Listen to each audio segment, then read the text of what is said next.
Fala pessoal, vamos dar sequência ao nosso curso de Economia do Setor Público, tá? E a gente viu na aula passada a ideia de grupos de interesse, tá bom? E ação coletiva, tá?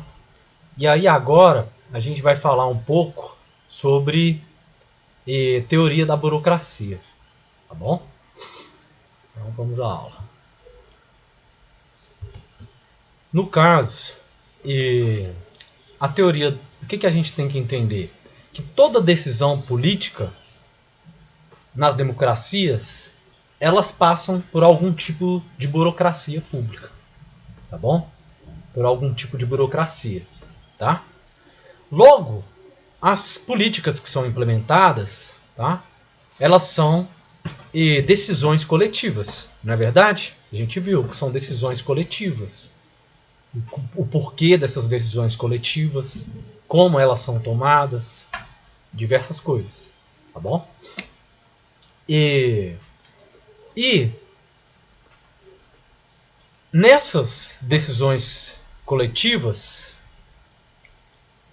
elas vão desencadear essas políticas, tá? Só que nisso vão entrar normas e regras, né? São as nossas instituições, tá? E a própria burocracia propriamente dita, tá? A própria burocracia, tá bom? E a gente tem que entender que tem os agentes burocratas, tá? Que eles vão atuar racionalmente, tá? Eles vão agir por interesses próprios, tá? Por aqueles interesses individuais, né? O que move os interesses individuais, que a gente viu na aula passada, os incentivos sociais, né? Os incentivos pessoais também, tá? E podem haver também os agentes, eles são oportunistas, tá? Eles agem por oportunidade para alcançar seus objetivos pessoais, seus interesses próprios, tá bom? E, consequentemente, o que a gente nota é um aumento excessivo da burocracia, tá? Porque essa burocracia, esse aparato político, tá? Esse aparato administrativo, vamos dizer assim, ele aumenta em benefício desses burocratas, tá? Desses burocratas, tá bom? E consequentemente, você tem também um aumento do orçamento público frente a esse cenário, dos agentes agindo oportunamente, tá? Visando alcançar seus interesses próprios. Você tem um aumento da burocracia e um aumento do orçamento público, tá bom? E essa análise da burocracia, a gente tem que ver se essa burocracia ela é benéfica ou não, no sentido ótimo, né? Ótimo no sentido de Pareto. Se traz eficiência ou não. Se a gente alcança um nível de equilíbrio, de bem-estar social ou não. Tá bom? E a gente pode fazer essa análise baseado nesse problema do agente principal. Tá bom? Em que o principal ele é o executivo, o legislativo, tá? O judiciário. Tá bom? São todos aqueles agentes, aquela estrutura estatal, tá? E os agentes, tá? As pessoas são os burocratas, os agentes que estão tomando aquelas decisões, tá bom? E quais são os pressupostos desse modelo? Bom, você tem uma função de utilidade do burocrata e, na verdade, ela é crescente. Ela é crescente em relação a salários, tá? Enquanto quanto maior for os salários desses burocratas, tá bom? Desses governantes, vamos dizer assim, tá? Maior é a utilidade dele, maior é a satisfação, tá? É também crescente em relação a poder, prestígio, tá bom? Crescimento em relação à promoção dentro e fora do trabalho, tá? E esses agentes, então, eles tentam maximizar o orçamento público, uma vez que, se o orçamento público aumentar, os salários deles vão aumentar, tá bom? Eles vão ter maior prestígio frente à sociedade, maior poder, tá bom? Então, os burocratas, eles têm maior satisfação em relação a salários, tá? E, consequentemente, eles tentam maximizar o orçamento público, o tamanho do orçamento público. E também um dos pressupostos é que tem uma assimetria informacional, tá bom? Então, os burocratas, os administradores, eles conhecem as preferências dos legisladores, tá? Que é o agente principal, o principal. Mas os legisladores, eles desconhecem o custo do serviço burocrático. Tá? Eles desconhecem esse custo. Então eles não sabem o custo das suas ações. Os legisladores enquanto formuladores de leis. Tá bom? Enquanto formuladores de leis. Enquanto pessoas que aprovam ou não aquele aumento da burocracia, do orçamento público. Tá? Eles desconhecem o custo que todo esse aparato burocrático ele traz. Tá? Enquanto os burocratas, por sua vez, eles sabem as preferências dos legisladores. Tá bom? Então tem essa simetria informacional. Tá? Qual que é o resultado disso? O resultado disso é que a gente tem um orçamento público maior, tá? Que é desejado por esse poder político que está tentando almejar, que atua em relação, ele atua oportunamente para alcançar seus objetivos, tá? Que são motivados por interesses próprios, tá bom? E o resultado disso é um aumento da burocracia, uma vez que ele está, por exemplo, tenta aumentar os salários a partir do aumento do orçamento público. Tá? Mais que o desejado pelo poder político. Tá bom? Esse que é o resultado do nosso problema. E qual que é a limitação dessa análise? Tá? Esse tipo de análise, quando a gente fala que a burocracia, então, ela traz uma perda de bem-estar, uma vez que tem um orçamento público mais que o desejado pelo poder político, tá bom? Ele traz uma perda de bem-estar. A limitação é que isso desconsidera, esse tipo de análise, a possibilidade do controle dessas instituições burocráticas por meio de monitoramento dessas ações, tá? Pelo monitoramento dessas ações, dessas agências burocráticas, agências reguladoras e por aí vai, tá? Desconsidera que os indivíduos, eles podem monitorar essas ações, tá bom? E impedir esse aumento exponencial do orçamento público. E essa perda do bem-estar. Bom, então, pela análise do agente principal, a gente percebe que tem a burocracia, a sua existência, se não regulada, se não controlada, tá? Isso vai levar a uma perda de bem-estar, porque o orçamento público ele se torna maior que o desejado pelo poder político. Tá bom? Então essa é a ideia da teoria da burocracia, tá? A partir da análise do agente principal. Tá bom, pessoal? A gente entra agora na nossa discussão de ciclos políticos e econômicos. Tá? A gente vai entrar nessa discussão de ciclos econômicos, políticos e econômicos. Tá bom? E o que a gente pode falar é que essa teoria ela tenta relacionar eleições, ideologias partidárias e resultados macroeconômicos. Resultados inflacionários, crescimento, enfim. Todo esse arcabouço macroeconômico. Tá bom?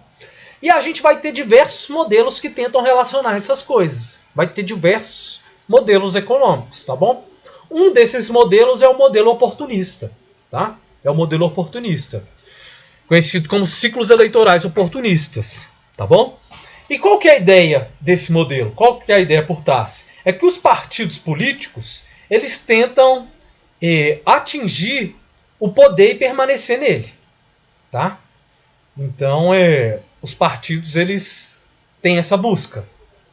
É o que traz satisfação para os partidos políticos, tá? Enquanto organização, é alcançar o poder e permanecer dele, tá? Os motivos para isso, o porquê que ele quer isso, são diversos, tá bom? O partido político ele pode querer chegar lá para aplicar a sua ideologia espelhado nas ações, nas suas ações, tá bom? Nas diversas ações e nas diversas decisões coletivas, tá bom? E qual que é a ideia? Os partidos políticos eles tentam maximizar a quantidade de votos recebidos. Se eles tentam alcançar o poder e permanecer ele, logo eles tentam maximizar a quantidade de votos que eles ganham, tá bom? Bom, e então, em tese, os partidos políticos eles não ganham eleições para formular políticas, tá? Eles formulam políticas para ganhar eleições.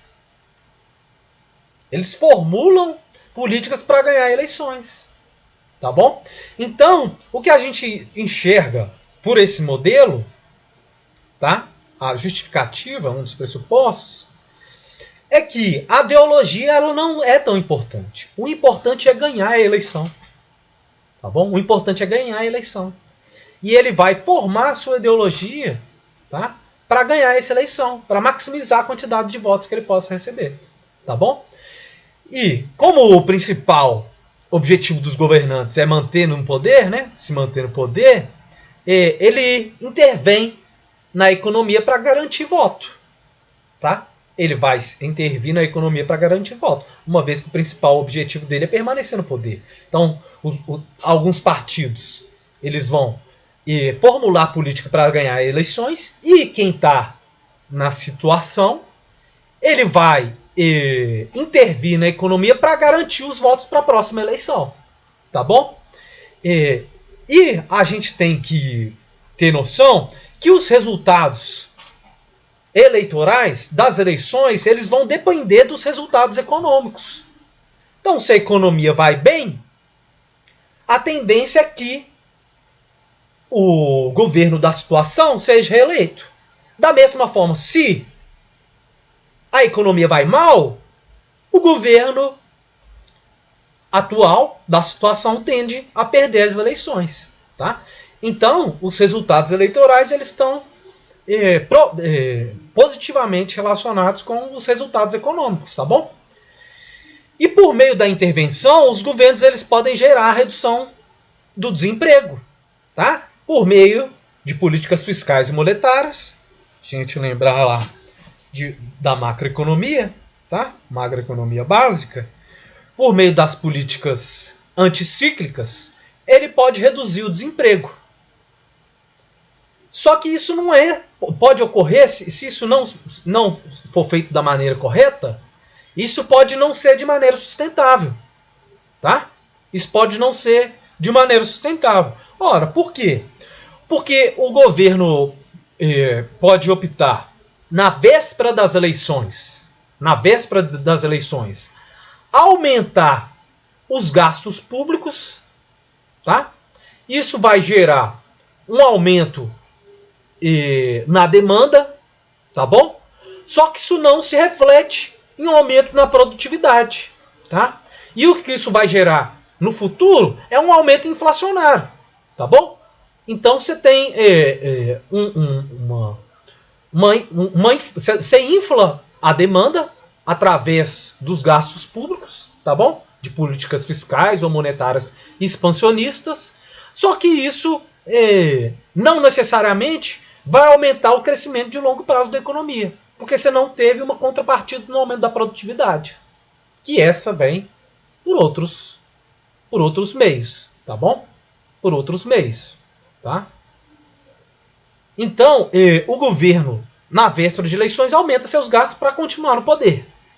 A ideia é essa, tá? E os eleitores, nesse modelo, eles têm um comportamento meio míope e retrospectivo, que é o quê? O retrospectivo é que ele só olha para o passado, tá bom? Os eleitores eles só estão preocupados, na verdade, para o passado. Então, ele não olha de forma prospectiva, que é o quê? Fazendo expectativa para o futuro, que é exigir do poder público ou direcionar seus votos para aqueles governantes não que fizeram um bem recente passado, mas os que têm proposta de um aumento de crescimento futuro sustentável. Tá bom? E o porquê que ela é míope nesse modelo?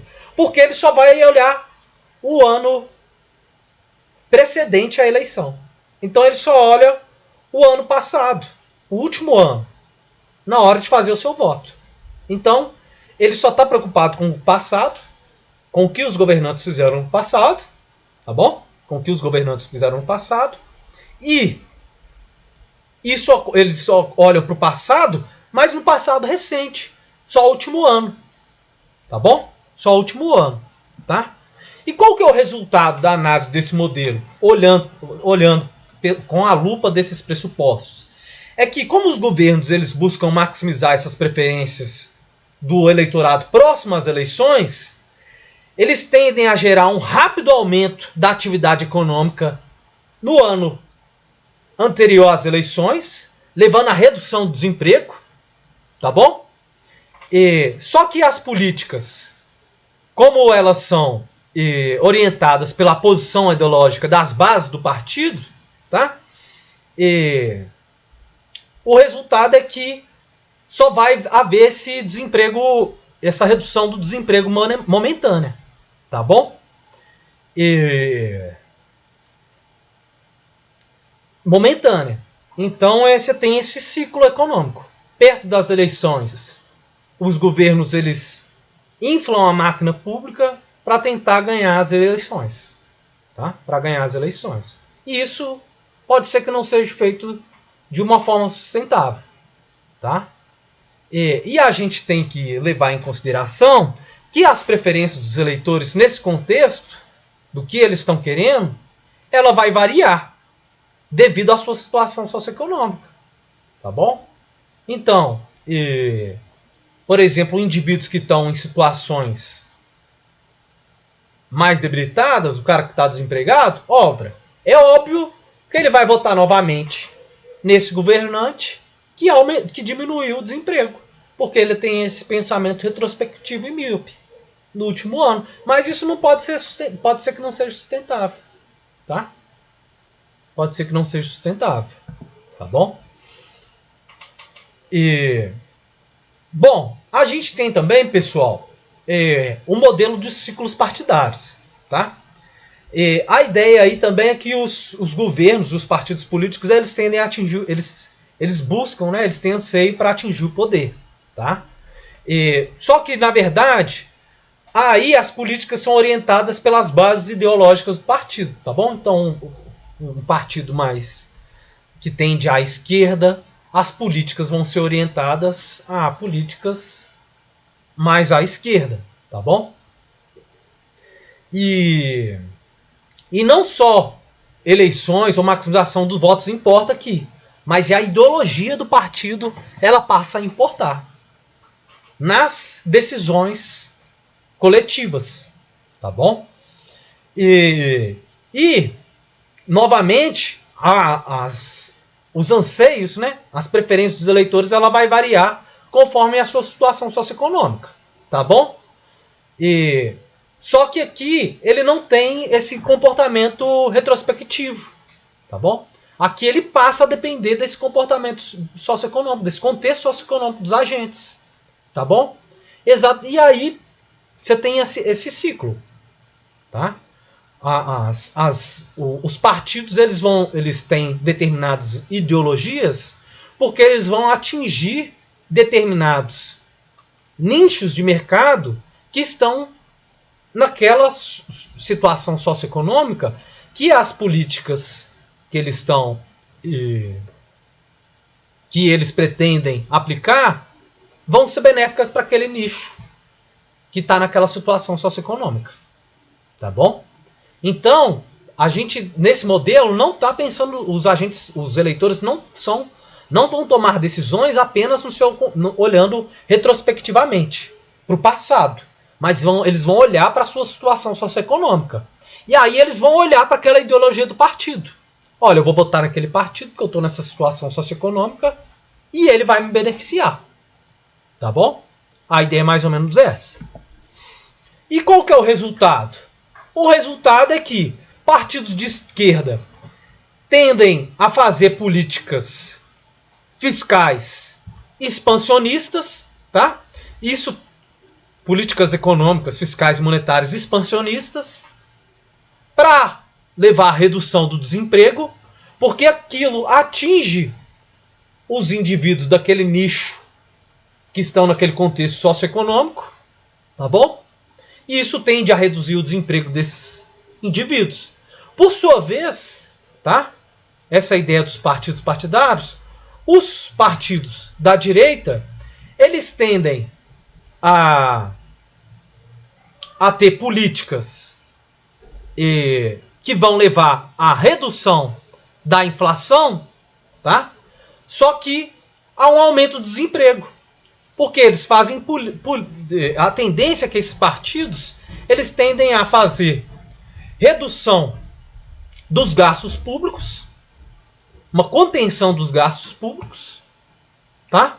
Porque isso atinge os anseios de determinado nicho socioeconômico. Tá bom? O porquê? Bom, se os partidos, vamos dizer, de direita, que tendem a esse viés de reduzir a inflação, isso vai tende a abrir brecha para a redução da taxa de juros. Tá? Da taxa de juros. Ora, isso é benéfico para esse nicho da população. Tá? Isso é benéfico porque isso tende também a reduzir o orçamento público, o que vai causar, consequentemente, uma redução da carga tributária. E isso vai atingir diretamente esses indivíduos que estão nessa situação econômica mais favorável, que é o quê? Os indivíduos que já têm emprego. Tá? Então você tem essa dualidade. Tá? O resultado desse modelo de ciclos partidários é exatamente esse. Tá? É que os partidos políticos eles agem ideologicamente, tá? Eles vão olhar a situação socioeconômica de uma parcela da população para fazer as políticas. Tá bom? E aí eles vão fazer políticas econômicas de redução, políticas fiscais expansionistas e monetárias expansionistas para reduzir o desemprego, só que isso tem um efeito na inflação, tá bom? Nossa curva de Phillips, tá? A gente tem uma relação inversa entre desemprego e inflação, né? Então, quanto maior o desemprego, menor tende a ser a inflação, tá? Então, os partidos, eles, nesse modelo, eles tendem a jogar dessa forma, tá bom? Olhando a ideologia. E os agentes e os eleitores, eles começam a olhar a sua situação socioeconômica para votar. E não só o que os governos fizeram no último ano. Não só de forma míope. Tá bom? Bom, pessoal, e a gente tem que entender também que tem certo oportunismo eleitoral, tá? E uma formulação de expectativas, tá? Racionais. Tá bom? Então, isso ocorre a partir da competência, tá? Então, os eleitores eles podem tomar decisões a partir da sinalização da competência dos governantes, tá bom? Pode ter também esse tipo de cenário, tá? Esse tipo de cenário. Pode ter uma situação de assimetria informacional, tá? Em que os governantes são mais informados que os cidadãos, eles têm mais informações sobre a real situação da economia, tá bom? Da real situação da economia. Então você tem esse problema informacional também, tá? E a reeleição, ela pode estar relacionada também à aparência de bons resultados, tá bom? Pode ser racional pode ser racional fazer políticas oportunistas na véspera de eleição, tá? Na véspera de eleição. E por isso que véspera de eleição você começa a ver um tanto de obra pública ser feita, O que você mais vê é estrada sendo recapeada, tá bom? Então você tem esse comportamento oportunista, esse oportunismo eleitoral, tá? Então pode ocorrer essas manipulações pré-eleitorais e elas não são nulas, tá? Só que elas têm uma menor regularidade, tá bom, pessoal? Então, a gente tem esse porém, tá? E a política econômica ela pode ser também, como a gente viu, orientada pela situação ideológica do governo, da situação atual, tá? Só que isso pode ocorrer apenas nos primeiros anos de governo, tá? Em relação a essas expectativas racionais, tá? E da possibilidade de rigidez salarial, tá? Que é o que? Se houver rigidez salarial, isso consequentemente faz com que as políticas econômicas, sociais e fiscais e monetárias, elas tenham um efeito no lado real da economia, tá bom? É exatamente a discussão de Keynes com os liberais, tá? Essa possibilidade de rigidez salarial, tá bom? Como os mercados são feitos por contratos, e esses contratos eles não variam rapidamente, né? Isso faz com que a curva de demanda seja inclinada, né? E consequentemente as políticas fiscais e econômicas elas passam a ter efeito na taxa de juros e no nível de produção por meio do mercado de trabalho, tá bom, pessoal? Então a ideia é mais ou menos essa. E aí, na nossa próxima aula, a gente vai entrar na nossa discussão de corrupção e produção de bens públicos, tá bom? Eu queria agradecer e a gente entra na próxima aula nesse tema, tá?